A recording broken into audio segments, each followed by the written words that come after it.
नमस्कार, जनमत की पुकार में आपका स्वागत है। अरविंद केजरीवाल की पंजाब से राज्यसभा सांसद राघव चड्ढा एक ऐसे युवा नेता हैं, जब वे बोलते हैं तो हर कोई ध्यान से सुनता है।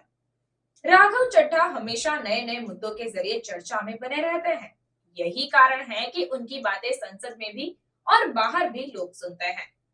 राघव चड्ढा ने इस बार एक कविता के जरिए केंद्र सरकार पर निशाना साधा है।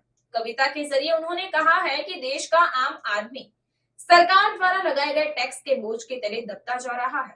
जन्म से लेकर मृत्यु तक हर चीज पर टैक्स वसूला जाता है। उन्होंने कहा कि पहले इनकम पर टैक्स, गाड़ी खरीदो तो उस पर टैक्स, पेट्रोल भरवाओ तो उस पर टैक्स, रोड पर गाड़ी चलाओ तो रोड टैक्स और फिर टोल टैक्स, जगने पर टैक्स, सोने पर टैक्स, हंसने पर टैक्स और रोने पर भी टैक्स।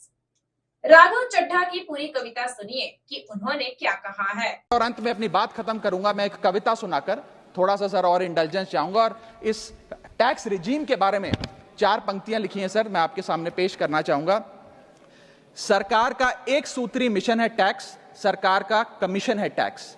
जगने पे टैक्स, सोने पर टैक्स, हंसने पर टैक्स, रोने पे टैक्स, खाने पे टैक्स, पीने पे टैक्स, बच्चों की पढ़ाई पे टैक्स, बुजुर्गों की दवाई पर टैक्स, फसलों की बुआई पे टैक्स, ट्रेन और यात्रा हवाई जहाज पर टैक्स, खरीदने पर टैक्स, बेचने पे टैक्स, फैलने पे टैक्स, समेटने पे टैक्स, सड़क पे टैक्स, आसमान पे टैक्स, गाड़ी पे टैक्स, मकान पे टैक्स, सपनों पर टैक्स, अरमान पे टैक्स, खुशी पर टैक्स, मुस्कान पर टैक्स, दिन रात की गाड़ी कमाई पर टैक्स, किताब पर टैक्स, सियाही पे टैक्स, सब्जी पर टैक्स, मिठाई पे टैक्स।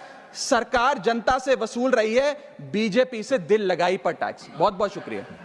अगर आपने हमारा अभी तक चैनल सब्सक्राइब नहीं किया है तो कृपया चैनल सब्सक्राइब कर लें, लाइक करें, शेयर करें, कमेंट करें। तो मिलते हैं फिर किसी और खबरों के साथ। नमस्कार।